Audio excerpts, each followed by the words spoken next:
ನಮಸ್ತೆ, welcome back to my channel Nagavani kitchens and ವ್ಲಾಗ್ಸ್ಗೆ. ಇವತ್ತು ನಿಮಗೆ ಒಂದು ಸ್ನ್ಯಾಕ್ಸ್ ರೆಸಿಪಿನ ಶೇರ್ ಮಾಡ್ತಾ ಇದ್ದೀನಿ.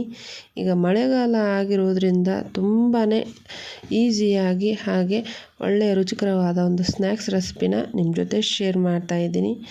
ಬನ್ನಿ ಹಾಗಾದರೆ ತಡ ಮಾಡದೆ ವಿಡಿಯೋನ ಶುರು ಮಾಡೋಣ. ವಿಡಿಯೋ ಶುರು ಮಾಡೋದಕ್ಕಿಂತ ಮುಂಚೆ ಯಾರ್ಯಾರು ನನ್ನ ಚಾನಲ್ನ ಸಬ್ಸ್ಕ್ರೈಬ್ ಮಾಡಿಲ್ಲ, ಪ್ಲೀಸ್ ಸಬ್ಸ್ಕ್ರೈಬ್ ಮಾಡಿ ಸಪೋರ್ಟ್ ಮಾಡಿ ಅಂತ ಕೇಳ್ತಾ ಇದ್ದೀನಿ. ಇವತ್ತಿನ ಒಂದು ಸ್ನ್ಯಾಕ್ಸ್ ರೆಸಿಪಿ ನಿಮ್ಮ ಜೊತೆ ಶೇರ್ ಮಾಡ್ತಾ ಇದ್ದೀನಿ. ಅದೇನೆಂದರೆ ಬೆಂಡೆಕಾಯಿ ಕುರ್ಕುರೆ. ಇಲ್ಲಿ ನಾನು 1/4 kg ಬೆಂಡೆಕಾಯಿನ ತೊಳೆದು ಇಟ್ಕೊಂಡಿದ್ದೀನಿ. ತುಂಬಾ ಚೆನ್ನಾಗಿರುವಂಥ ಸ್ನ್ಯಾಕ್ಸ್ ರೆಸಿಪಿ ಅಂತಲೇ ಹೇಳ್ಬೋದು. ಇಲ್ಲಿ ನಾನು ಬೆಂಡೆಕಾಯಿನ ಕಟ್ ಮಾಡ್ತಾ ಇದ್ದೀನಿ. ಬೆಂಡೆಕಾಯಿನ ಅಂದರೆ ಮಧ್ಯಕ್ಕೆ ಕಟ್ ಮಾಡ್ಕೋಬೇಕಾಗತ್ತೆ. ಅಂದರೆ ಅದು ಕುರ್ಕುರೆ ಅಂಥೇಳಿ ನಾನು ಮೊದಲಿಗೆ ಹೇಳಿರೋ ಹಾಗೆ ಕುರ್ಕುರೆ ಶೇಪ್ ಬರುವ ಹಾಗೆ ನಾವು ಮಧ್ಯಕ್ಕೆ ಬೆಂಡೆಕಾಯಿನ ಕಟ್ ಮಾಡ್ಕೋತಾ ಇದ್ದೀನಿ. ಇಷ್ಟು ಬೆಂಡೆಕಾಯಿನ ನಾನು ಕಟ್ ಮಾಡ್ಕೊಂಡು ಇಟ್ಕೊಂಡಿದ್ದೀನಿ. ನಿಮಗೆ ಇನ್ನೂ ತೆಳುವಾಗಿ ಬೆಂಡೆಕಾಯಿ ಅಂದರೆ ಕುರ್ಕುರೆ ಶೇಪು ಬರಬೇಕನ್ನೋದಾದರೆ ಇನ್ನೂ ಒಂದು ಕಟ್ಟನ್ನು ಮಾಡ್ಕೋಬೋದು. ಅಂದರೆ ಒಂದು ಬೆಂಡೆಕಾಯಲ್ಲಿ 4 ಪೀಸನ್ನು ಮಾಡ್ಕೋಬೋದು. ಈಗ ಮಳೆಗಾಲ ಆಗಿರೋದ್ರಿಂದ ಮತ್ತು ಸ್ಕೂಲಿಂದ ಮಕ್ಕಳು ಬಂದಿರುವಾಗ ಈ ಒಂದು ಸ್ನ್ಯಾಕ್ಸ್ ರೆಸಿಪಿ ಮಾಡಿಕೊಡೋದ್ರಿಂದ ತುಂಬಾ ಚೆನ್ನಾಗಿರುತ್ತೆ ಅಂತಲೇ ಹೇಳ್ಬೋದು. ಮಕ್ಕಳು ಕೂಡ ಇಷ್ಟಪಟ್ಟು ತಿಂತಾರೆ. ಇಷ್ಟು ಬೆಂಡೆಕಾಯಿನ ನಾನು ಈಗಾಗಲೇ ಕಟ್ ಮಾಡಿ ಇಟ್ಕೊಂಡಿದ್ದೀನಿ. ಇಲ್ಲಿ 1/4 ಕಪ್ ಆಗುವಷ್ಟು ಅಕ್ಕಿ ಹಿಟ್ಟನ್ನು ತೊಗೊಂಡಿದ್ದೀನಿ. ಅಂದರೆ ಅಕ್ಕಿ ಹಿಟ್ಟು ಹಾಕೋದ್ರಿಂದ ಕ್ರಿಸ್ಪಿಯಾಗಿ ಕೂಡ ಬರುತ್ತೆ, ತುಂಬ ಚೆನ್ನಾಗಿರುತ್ತೆ. ಇಲ್ಲಿ ಕೂಡ 1/4 ಕಪ್ಪಿನಕಿಂತ ಒಂದು ಸ್ವಲ್ಪ ಜಾಸ್ತಿ ಕಡಲೆ ಹಿಟ್ಟನ್ನು ನಾನು ತೊಗೊಂಡಿದ್ದೀನಿ. ಅಂದರೆ ನಾವೆಲ್ಲ ಸಾಮಾನ್ಯವಾಗಿ ಮಾಡುವಂಥ ಬೋಂಡಾ ಹಿಟ್ಟು ಅಥವಾ ಬಜ್ಜಿ ಹಿಟ್ಟನ್ನು ನಾನು ಹಾಕೋತಾ ಇದ್ದೀನಿ. ಒಂದು ಸ್ವಲ್ಪ ಅರ್ಧ ಟೀ ಸ್ಪೂನಷ್ಟು ಗರಂ ಮಸಾಲ ಹಾಗೆ ಖಾರನ ಅಚ್ಚ ಖಾರದ ಪುಡಿನ ಹಾಕೋತಾ ಇದ್ದೀನಿ. ಸ್ವಲ್ಪ ಅಜ್ವಾನು ಕೂಡ ಹಾಕೋತಾ ಇದ್ದೀನಿ. ರುಚಿಗೆ ತಕ್ಕಷ್ಟು ಉಪ್ಪನ್ನು ಕೂಡ ನಾನು ಇಲ್ಲಿ ಹಾಕೋತಾ ಇದ್ದೀನಿ. ಖಾರ ನೋಡಿ ಹಾಕ್ಕೊಳ್ಳಿ. ಮಕ್ಕಳು ಖಾರ ಇಷ್ಟಪಡಲ್ಲ ಅಂದರೆ ಸ್ವಲ್ಪ ಖಾರ ಕಡಿಮೆ ಮಾಡಿ ಕೂಡ ಹಾಕೋಬೋದು. ಎಲ್ಲನೂ ಚೆನ್ನಾಗಿ ಮಿಕ್ಸ್ ಮಾಡ್ಕೊಂಡಾದಮೇಲೆ ನಾವು ಏನು ಕಟ್ ಮಾಡಿ ಇಟ್ಕೊಂಡಿರ್ತೀವಲ್ಲ ಆ ಬೆಂಡೆಕಾಯಿನ ಇದರಲ್ಲಿ ಹಾಕೋತಾ ಇದ್ದೀನಿ. ಇದನ್ನು ಒಂದು ಸಲ ಹಿಟ್ಟಲ್ಲಿ ಚೆನ್ನಾಗಿ ಮಿಕ್ಸ್ ಮಾಡಬೇಕಾಗುತ್ತೆ. ಯಾಕಂದರೆ ಬೆಂಡೆಕಾಯಲ್ಲಿರುವಂಥ ಲೋಳೆ ಅಂಶ ಅದನ್ನು ಹೀರ್ಕೊಂಡಾಗ ನಮಗೆ ತುಂಬ ಚೆನ್ನಾಗಿ ಕ್ರಿಸ್ಪಿಯಾಗಿ ಈ ಬೆಂಡೆಕಾಯಿ ಕುರ್ಕುರೆ ಬರುತ್ತೆ. ಹಾಗಾಗಿ ಒಂದು ಸಲ ಮಿಕ್ಸ್ ಮಾಡ್ಕೊತಾ ಹೋದರೆ ನಿಮಗೆ ಹಿಟ್ಟು ತೀರಾ ಗಟ್ಟಿ ಅನಿಸೋದಾದರೆ ಸ್ವಲ್ಪ ನೀರನ್ನು ಹಾಕ್ಕೊಂಡು ಮಿಕ್ಸ್ ಮಾಡ್ತಾ ಹೋಗಿ. ಈ ರೀತಿಯಾಗಿ ಚೆನ್ನಾಗಿ ಬೆಂಡೆಕಾಯಿಗೆ ಆ ಹಿಟ್ಟು ಅಂಟ್ಕೋಬೇಕಾಗುತ್ತೆ.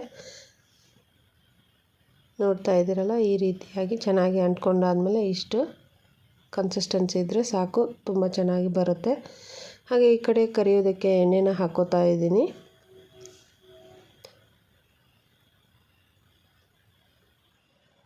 ನೀವು ಕೂಡ ಟ್ರೈ ಮಾಡಿ ಹೇಗೆ ಬಂತು ರೆಸಿಪಿ ಅಂಥೇಳಿ ಕಮೆಂಟ್ ಮೂಲಕ ತಿಳಿಸಿ.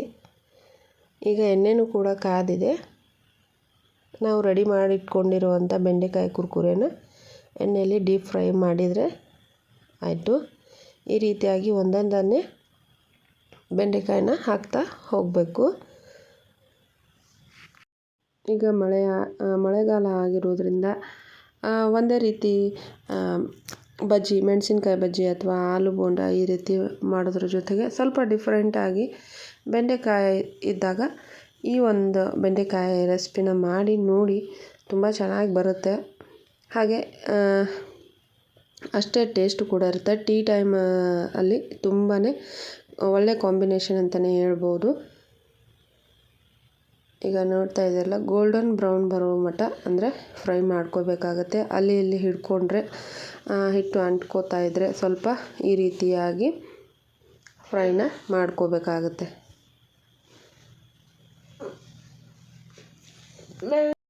ಹಾಗೆ ಈ ಒಂದು ಬೆಂಡೆಕಾಯಿ ಕುರ್ಕುರೆ ತುಂಬಾ ಕ್ರಿಸ್ಪಿಯಾಗಿ ಬರುತ್ತೆ. ಯಾಕಂದರೆ ಇದರಲ್ಲಿ ಬೆಂಡೆಕಾಯಲ್ಲಿ ಒಂದು ಲೋಳೆ ಅಂಶ ಅಥವಾ ಏನು ಜೆಲ್ ಟೈಪ್ ಇರುತ್ತಲ್ಲ, ಆ ಒಂದು ಲೋಳೆ ಅಂಶ ತುಂಬ ಚೆನ್ನಾಗಿ ಎಲ್ಲವನ್ನು ಹಿಡಿದಿಟ್ಕೊಂಡಿರುತ್ತೆ. ಅಂದರೆ ನಾವು ಹಾಕಿರುವಂಥ ಮಸಾಲೆ ಪದಾರ್ಥ ಹಾಗೆ ಹಿಟ್ಟುಗಳನ್ನು ನೀಟಾಗಿ ಇಟ್ಕೊಂಡಿರುತ್ತೆ.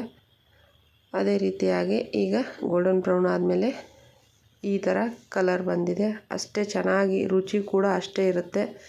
ನೀವು ಕೂಡ ಒಮ್ಮೆ ಟ್ರೈ ಮಾಡಿ ಯಾವ ರೀತಿ ಆಯಿತು ಅಂತೇಳಿ ಕಮೆಂಟ್ ಮೂಲಕ ತಿಳಿಸಿ. ಮಕ್ಕಳು ಕೂಡ ತುಂಬ ಇಷ್ಟಪಟ್ಟು ತಿಂತಾರೆ. ಬೆಂಡೆಕಾಯಿ ತಿನ್ನಲ್ಲ ಹಾಗೆ ಅನ್ನೋದೇ ಇಲ್ಲ. ಅದೇ ರೀತಿಯಾಗಿ ಈ ರೀತಿಯಾಗಿ ಡಿಫ್ರೆಂಟಾಗಿ ಏನಾದರೂ ರುಚಿಯಾಗಿ ಹೆಲ್ದಿಯಾಗಿ ಮಾಡಿಕೊಟ್ಟಾಗ ಅವರು ಕೂಡ ಇಷ್ಟಪಟ್ಟು ತಿಂತಾರೆ ಅಂತಲೇ ಹೇಳ್ಬೋದು. ಮನೆಗೆ ಯಾರಾದರೂ ಸಾಯಂಕಾಲದ ಹೊತ್ತು ಗೆಸ್ಟ್ಗಳು ಬಂದಾಗ ಈ ರೀತಿ ಒಂದು ರೆಸಿಪಿನ ಮಾಡಿಕೊಡೋದ್ರಿಂದ ಅವರು ಖುಷಿಪಟ್ಟು ಇದನ್ನ ಟೇಸ್ಟ್ ಮಾಡ್ತಾರೆ ಅಂತಲೇ ಹೇಳ್ಬೋದು. ಕೊನೆಯಲ್ಲಿ ನಾವು ಮಾಡಿರುವಂಥ ಬೆಂಡೆಕಾಯಿ ಕುರ್ಕುರೆ ಈ ರೀತಿ ಬಂದಿತ್ತು. ಇದನ್ನು ಸಾಸ್ ಜೊತೆ ಆದರೂ ತಿನ್ಬೋದು ಅಥವಾ ಹಾಗೇನೂ ಕೂಡ ತಿನ್ಬೋದು. ಹಾಗೆ ಈ ಒಂದು ಸ್ನ್ಯಾಕ್ಸ್ ರೆಸಿಪಿ ನಿಮ್ಮೆಲ್ರಿಗೂ ಇಷ್ಟ ಆಗಿದೆ ಅಂತ ತಿಳ್ಕೊಂಡಿದ್ದೀನಿ. ನೀವು ಕೂಡ ಟ್ರೈ ಮಾಡಿ. ಇಲ್ಲಿವರೆಗೂ ನನ್ನ ವಿಡಿಯೋನ ನೋಡೋದಕ್ಕೆ ತುಂಬ ಧನ್ಯವಾದಗಳು.